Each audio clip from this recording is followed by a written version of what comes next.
皆さんこんにちは、大輝です。今日はフィンランドで一人暮らしをする僕の1ヶ月の生活費、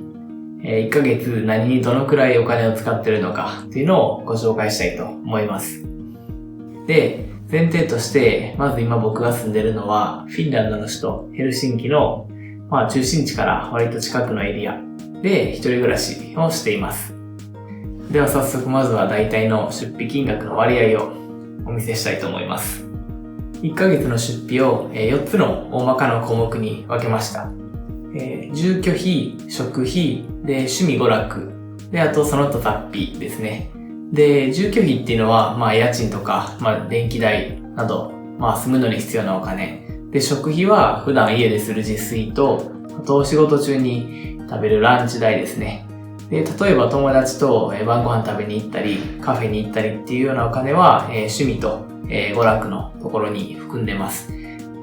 で、その他雑費っていうのは、散髪代とか病院に行った時の費用など含んでます。で、この後それぞれの項目について実際の金額とあと動画を交えながら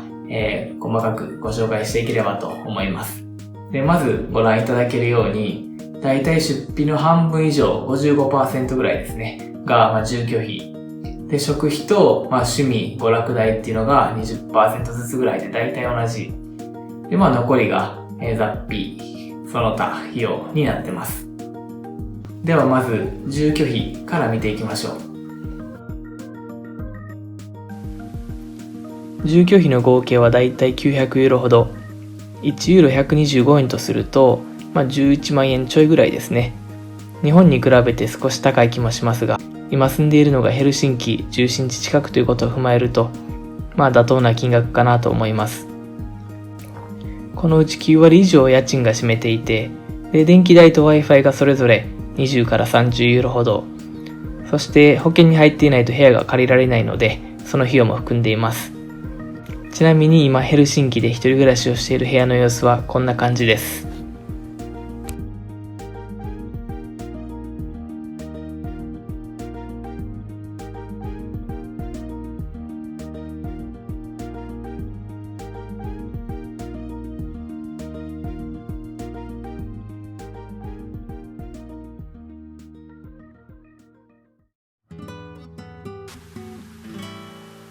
食費雑貨費はだいたい合わせて300ユーロほど、日本円で約3万7000円から8000円ほどです。これの大半が食料品で、生活用品はあまり大きな出費にはならないです。で、ランチ代に関しては、会社で食べるときもしくは外食するときは約3割を会社が負担してくれるんですが、最近はリモートワークも増え、家で自炊する回数も増えたので、このあたりを節約できているかなと思います。では先日スーパーマーケットに行った時の様子を実際の食料品の値段と合わせてご覧ください。お酒やタバコなど嗜好品は確かに値段が張りますが、生活に必要な食料品は際立って高いということはないです。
趣味娯楽に関しては、例えば友人とディナーやカフェに行くときや、国内旅行、あと誕生日やクリスマスのプレゼント、月々払っているネットフリックスの料金が含まれてるんですが、これに関しては、時期によってもだいぶ変動するかなと思います。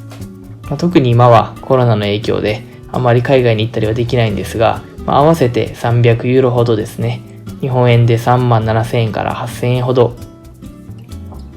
で、フィンランドは他の海外の大きな都市と比べても、エンターテインメントの幅が少ないので、例えば友人と遊ぶ時とかもだいぶお金のかからない遊びが増えたなと思います。例えばフィンランド人が大好きな森のハイキングや散歩。この場合、バーベキューで焼くソーセージ以外ほとんど出費は必要ではないです。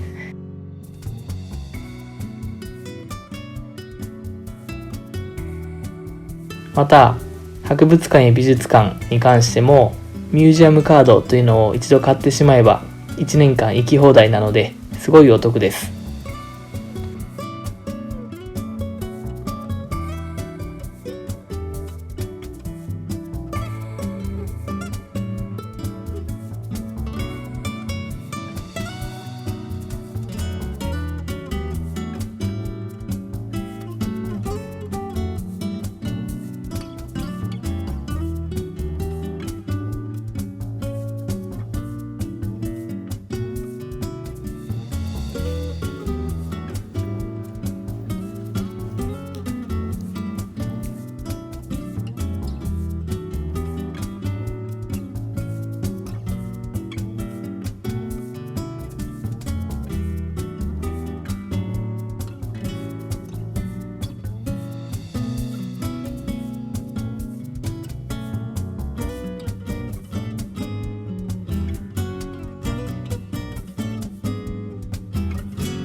その他の費用は110ユーロほど、日本円で13,000円から14,000円ほど。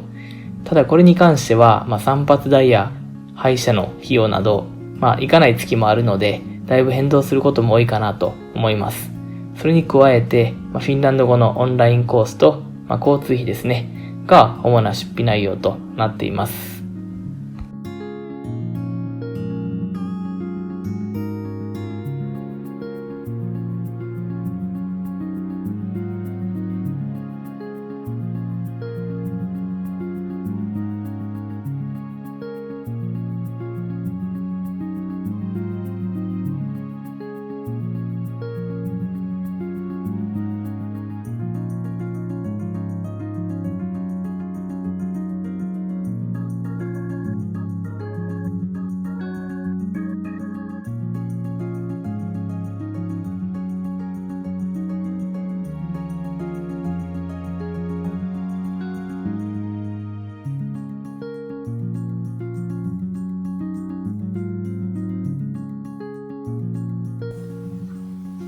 こちらがそれぞれの項目を足した出費額の合計で、だいたい月1600ユーロぐらいですね。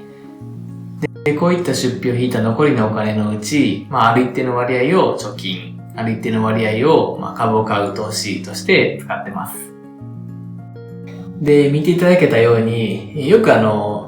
ィンランドってすごい物価が高いと思われる方も多いと思うんですけど、実際のところも項目によりけりで、ただ思うのは生活に必要なお金、例えばスーパーで買う食料品とか、あと、医療代とかですね。そういうのは全然特別高いわけでもないなと普段生活していて思います。ただその分、例えばお酒とかタバコとか、僕はあんまりそういうのにお金は使わないんですけど、そういったものはだいぶ値段は高めだなと思います。で、ご紹介した出費っていうのは、12月の、出費を、参考にしてるんですけども、今年は特にコロナの影響もあって、あんまり趣味とか娯楽に対して使うお金も少なかったかなとは思います。ヨーロッパでは生活であったり、特に北欧とか、フィンランドでの生活に興味ある方もいらっしゃるかなと思って、今回の動画を作りました。少しでも何かの参考になれば幸いです。最後までご覧いただきありがとうございました。